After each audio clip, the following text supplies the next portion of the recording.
Welcome, Metalheads, to the Friday 13th YouTube channel. Today, I've got a fantastic interview for you by German thrashers Vulture. Now, they've just released their new album for Metal Blade Records called Sentinels. It's a fantastic album for fans of Exodus, Nasty Savage, and Slayer. You're going to love this. So, I want to thank Outlaw for the interview and also Andy at Metal Blade Records. Please leave comments and share on social media sites. Thanks for watching, Metalheads. More interviews coming soon. Okay, so we're talking to Outlaw from the band Vulture. Welcome to the Friday 13th YouTube channel, my friend. Hey, man. So we're going to be talking about some the early stages as this is the first interview I've done with you. So I'm going to ask you, as a guitar player, as I ask most musicians, when did you learn to play guitar, or was it your first instrument? It was my first instrument, yes, and I learned it back at the age of 12. I started having lessons. My father used to play a guitar player as well. He's a big fan of Dire Straits. He's a big fan of Deep Purple. So when I remember me driving as a kid with my father in his car, I'm remembering all this great music. So yeah, I wanted to learn the instrument as well. Okay, then. So what was your very first guitar? Uh, I think I have it still. Really? What make was it? It was my father's guitar, which was my first guitar. I had it for summer vacations for like 8 weeks or something. It's a Stratocaster from 1976 original. So Wow. the second guitar, which was my own guitar back then, it's a Yamaha, and I think I still have it in my basement somewhere. Right then. So So you're I'm not throwing these old guitars away. No, a lot of musicians do, and they regret it. Yeah, sure. So all your guitar influences then, Outlaw. Who's your favorite guitarist? Who inspired you, besides your father? Besides my father, I think my father is not that much of an influence on Vulture actually, but I think Jeff Hanneman is. I think Randy Rhoads is. Yeah, Judas Priest guitarist. So yeah, I think this is it. Yeah. What about thrash metal guitarists? Because you're being a thrash band. What thrash guitarist inspired you? Besides Jeff Hanneman, who else inspired you? When it comes to Vulture, I think sometimes it's Kirk Hammett as well, and also Gary Holt. Right. Yeah, you can hear the Gary Holt in your music for definite. Definitely hear the Exodus. So, what was your first band then, Outlaw? What band was you in before Vulture? Did you record any albums, demos, or anything? I played in a band which is has the provocative name Wife Beater. I used to play there. We recorded one album, one EP, and a split with Bursting Out back in the days. Yeah, after that, pretty much soon followed Vulture. Okay, that's interesting. So Vulture was your second band that you did. What sort of style was your first band? We played something between Motorhead and Tank with a lot of influence from G.G. Allen and the Mentors, pretty much lyric-wise. But so yeah, we had great times, bad humors. Mentors, those are the guys that used to wear the masks on stage with the pointed Yeah, hats.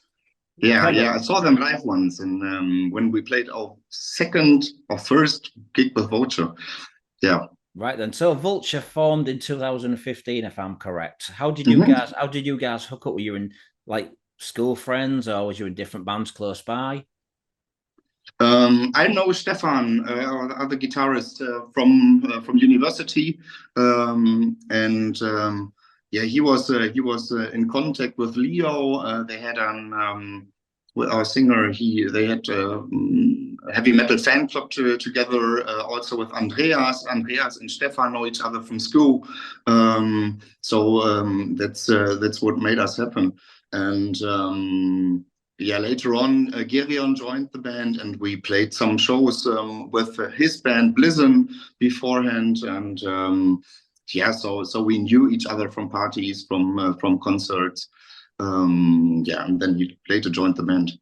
Okay then. So who came up with the name Vulture? I think we had crazy discussions about a good and short and remarkable name. I'm pretty sure it was my idea back in the days, but we had like a list of I don't know, 50 names and discussed every name. And Vulture made the race. Okay, then. So, what other names did you have? Who? I have no idea anymore. I think you do. I think you're lying. I think you're not going to tell me. Yeah, we had one German name, but I'm not sure which one it was, because there's this German band Schafott, and we all agreed that this is a name which sounds really cool. It's scaffold in English, so it sounds pretty cool. I'm not sure which word it was in German, so I just remember that there was a German name we discussed about a lot, but about the others I don't know. I'm sorry. That's okay. I'm going to check it later. Correct me if I'm wrong, Outlaw. There's another band called Vulture from South America or somewhere. Is that correct? Oh, there are plenty. There are plenty. There's, I think, the biggest Vulture or Vulture is from the Netherlands. They had some albums back in the 80s. So they are pretty great, especially if you come to the Netherlands or Belgium. Everyone knows them. So we get asked a lot about their influence on us, which is pretty minimal. But yeah, I think there's a Vulture band from South America. There's a band called Vulture with an O. Yeah. I know them. So yeah, there are plenty. It's not the most original name, I guess. Was it difficult for you to be classed as the Dutch band? Like people say, oh, you're the band reformed from Holland, and people like getting confused. Yeah, actually, yes. Someone bought merch from their band and thought it was ours.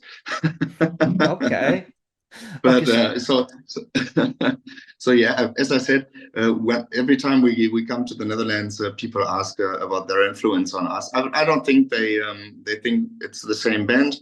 I think we look pretty young if you compare it. But yeah.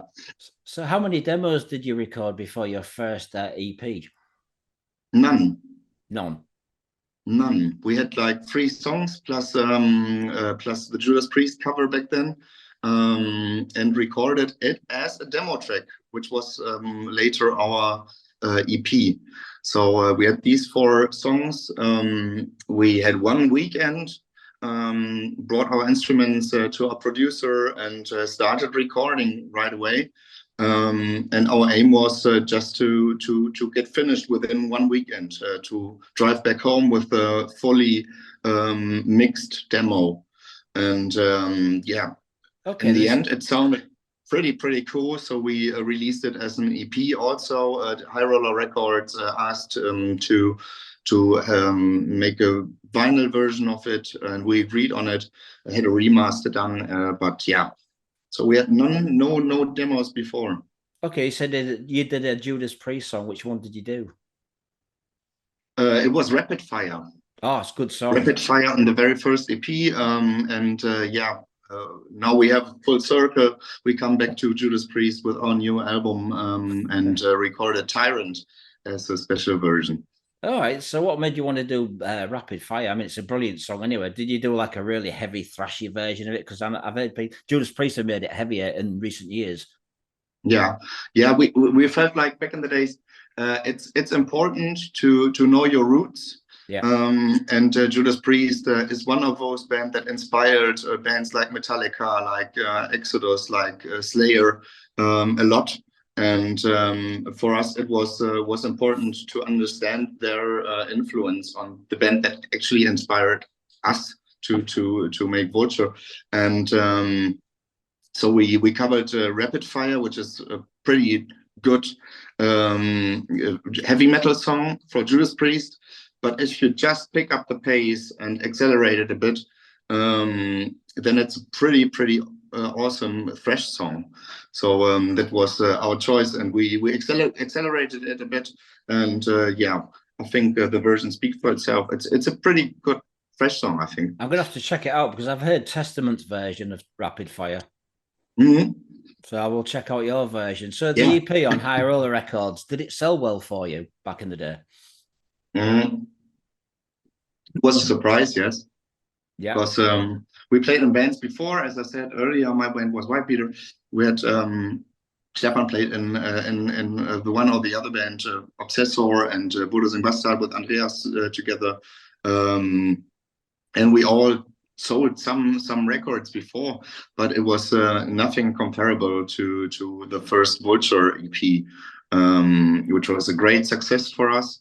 It blew our minds, so we didn't expect anything like that. I'm not really sure about the vinyls, but I think it's like 2,000, 2,500 pieces which were sold, and also heaps of CDs. I don't know what the CDs though. So yeah, it was a great success for us. Right. Okay. Then. So moving on to your first album, The Guillotine, was this released on High Roller as well? Yes. Yeah. Yeah. Yeah. So how do you compare the EP to the first album? Did you go in a Mm. heavier direction? Was you starting to find your own influences, your own sound and style? Our aim was actually to just continue the path from our very first EP. Yeah, some of those songs already were already written just few days after we came back from the studio to record the very first EP. So it's pretty similar actually. Also sound wise, it's pretty similar. We didn't do any experiments because for us it was most important thing to yeah to make our own sound and not to discuss about the sound at this early stage. Right. Did it sell well, the album? Also, yeah, it was pretty decent. Yeah. Yeah, yeah. I mean, after that, you did the next album. This is when you signed to Metal Blade Records, Mhm. Ghastly Waves and Battered Graves. Strange title. Who came up with a title for that? We wanted a long title. Right. We wanted a long Ghastly title Waves, and Battered also Graves. Yeah. It sounds yeah, like it's a shit It sounds title. like an Exodus album. Yeah, but not one of those good ones. Okay. So tell me how the deal came with Metal Blade Records. Were they just the fact that you were making waves in Germany and people were like, okay. um, Back then it was like we had this one album contract for High Roller. We were pretty much labelless, and Andreas from Metal Blade, he's the German promoter. He asked us. He pretty much just wrote an email. Do you guys wanna go to Metal Blade, and should we talk? And then we talked, because Metal Blade is one of those labels. Yeah, it's a pleasure to be there. It's an honor because of their long history from back in the days, and this really cool logo with the X and the blood and stuff. It's an honor to have it on the backside of our LPs. So for us, it was a surprise, a great surprise, and we welcomed their offer. So we signed for a 3-album contract and started with Ghastly, Waves, and Battered Praise. So did you have any other titles for this album? No. No, none at all. We discussed a lot. I mean, when you look And, at, I mean, like you said earlier on, I mean, the Metal Blade bands, there was a lot of Metal Blade bands that I kind of would have inspired you, I guess, like Omen and maybe Linear Axe and them sort of bands, Savage Grace. What Metal Blades bands inspired you? especially Slayer. Yeah. Especially Slayer. For me, it's Omen too, but especially really Slayer, because the best Slayer albums were released on Metal Blade. There's also this. We made it as a promo for I think Dealin Death maybe, where we were interviewed. What's your favorite Metal Blade releases? It's a Metal Blade special or something on YouTube. You can find it. And yeah, it's pretty much 5 Slayer albums. Okay, fair enough then. I mean, there's another German band that you kind of remind me of a little bit, Sacred Steel. Do you see some sort of connection with you guys and them being on the same label back then? Yeah, it's a great band. I saw them live in I think it was in Essen a few years ago, and they're still great band. Yeah. Yeah. Did you ever do any shows with those guys? Because I reckon you guys would be a great lineup. You and Sacred Steel together. I think we never played together. Maybe Okay. on one of those bigger festivals, but never a club show or something. Okay then. So the next album was Dealin Death, released in 2021. How Mhm. successful was that for you? Were you being signed to Metal Blade for the second album? I'm not sure if success is the right way to see this album. I think it was quite decent, yeah. But for us, it was more important to get back on track because we felt like the Ghastly Waves and Battered Graves album, we were focusing on we were not really focused because actually we wanted to write a great album with easy song structures and cool melodies and choruses that stick. And in the end, we made the completely wrong album because it's a really long album. It has like 6 solos in one song, and it's it's everything but not simple and not it doesn't stick to your head. It's a banger of an album, I think, for the right people. But the most of the people were like confused by the album, and also after a while, we were confused as well. What made us write this album, Ghastly Waves and Battered Graves? So we started to simplify our songs for the next album, which was Dealing Death. And still, when we look back at it, we captured this aim, so it works. But we were at some points we were a little bit too afraid, I think, because of the album before, that it might be too risky or something to have this solo or have this song structure or something. And I think with the next album, with the Sentinels, we finally found our path back, and found the way we want to sound. Okay, then. So Dealing Death was a pretty successful album. You kind of,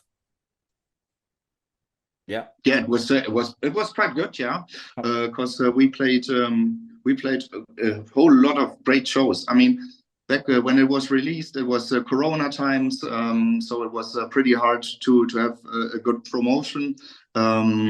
We didn't play like a release show or something. It was just online and people commenting, and we chatted with the people online. It was quite strange if you look back at it, but those were the times of Corona.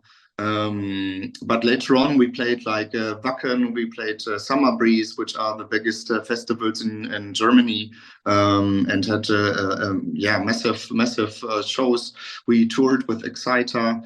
We toured with Vulture just 1 year later. So it was for us. It was a big success and like a big step forward. I mean, I saw you at Headbangers Open Air Festival, and you're pretty intense guys live, aren't you? Pretty crazy on stage. We tattoo.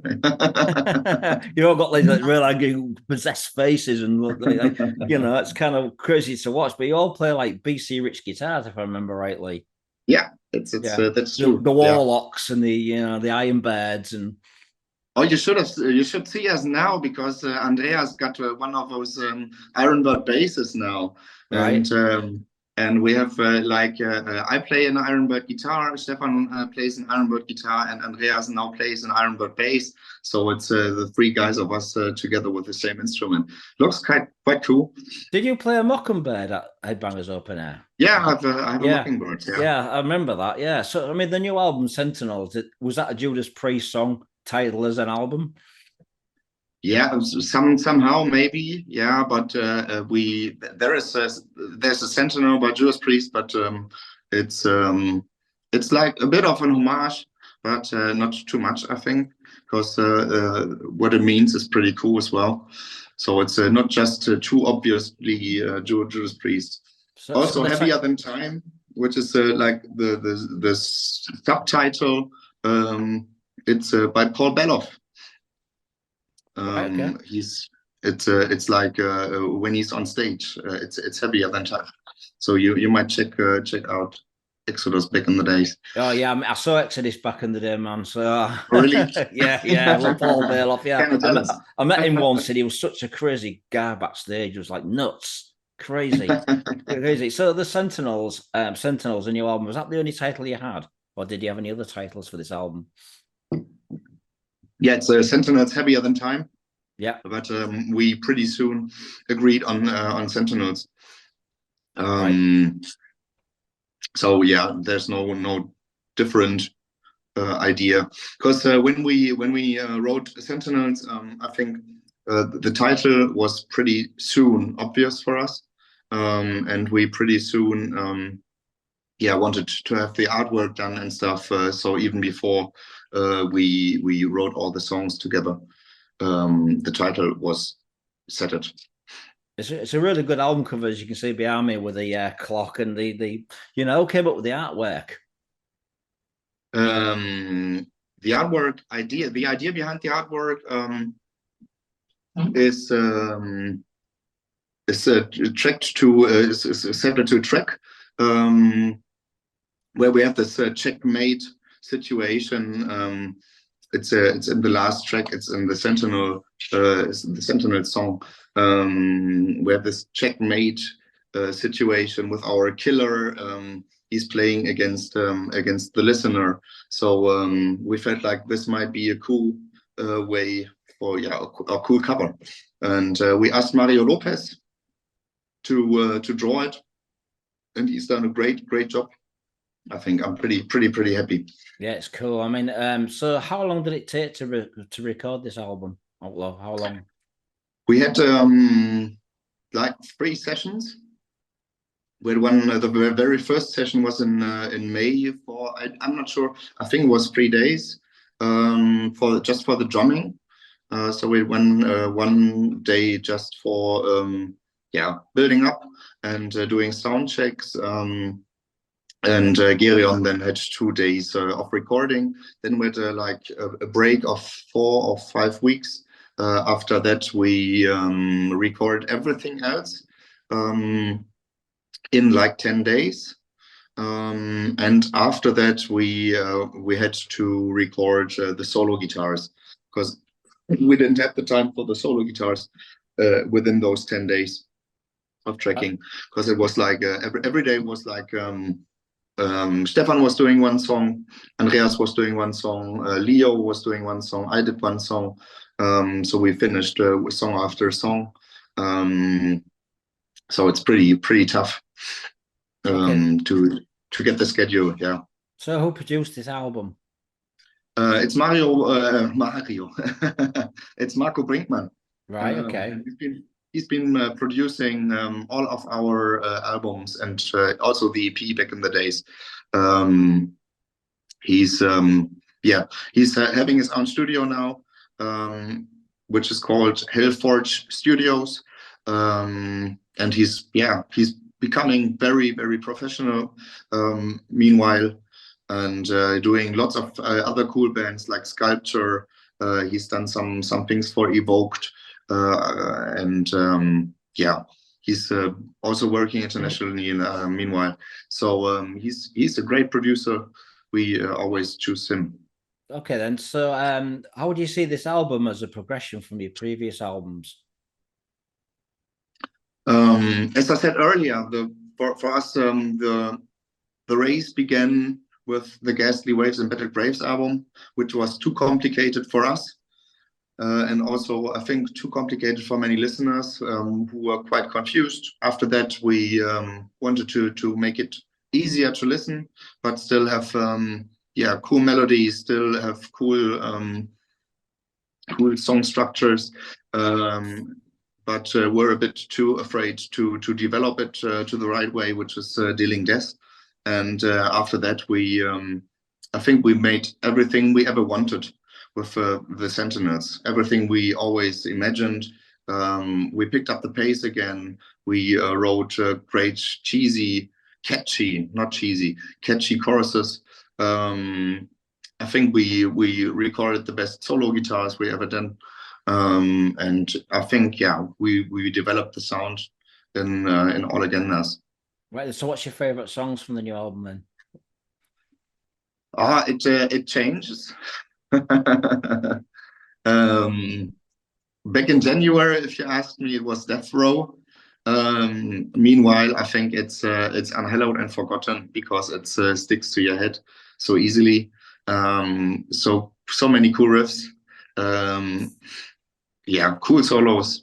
And I think the middle part with Leo's high-pitched scream, I think that's one of the coolest moments of the album. So have you been getting good reviews for this new album? Yeah, quite a few, especially since the week before. Yeah, 2 weeks ago we released the album, and after that, many reviews came in. Also, a lot of feedback on social media like Instagram. We had never had that many stories of people who listen to the album, and I think it's pretty fine. Most of the reviews are like 8 or 9 stars out of 10. I've seen some 9.5, and I'm pretty happy about it. Yeah. Yeah, you're very an intense band, very crazy band. So if you had to say which bands you sounded like, Exodus would be one of them. Who else would you say you sound like? People say it's also Nasty Savage. Great band. I think it's Slayer, of course. At some points, it's Judas Priest. Sometimes it's not too many times, but sometimes it's Iron Maiden with the melodies also. Yeah. Ooh. Too many bands I have in mind. So when are you guys going to be touring? Are you going to be doing any more shows this year? Got any festivals lined up? Yeah, we're gonna play in Portugal the very first time at Barroselas Metal Fest next weekend. So it's gonna be we're gonna take the plane on Friday. Unfortunately, we had to cancel our South American tour, which was set for June. Because the promoter and tour manager there, he used to ride most motorcycles, and he had an accident, and so he's not here with us anymore. So and tragically, we had to cancel this tour, and yeah, we're working on some other stuff for later this year, because it took us like 2 weeks of vacations to have this tour. We have some more festivals later, and yeah, we're working on new shows for September, October, November, December. Are you coming to the UK? Any UK shows in the pipeline? Not yet. So if there's anyone of you guys listening, maybe book us. Right, Outlaw, I'd like to thank you for doing this interview. Do you have anything to say to the people watching this on YouTube? Yeah, it's good to be here. It's good to chat with you, Jason. Good to see you back, and thanks for the chat, man. Yeah, brilliant. Thank you very much. Well, have a nice day. Good luck with the album, and I'll keep in touch. Cool, man. Thanks. All right, brother. Take care. Cheers. Cheers. Auf Wiedersehen.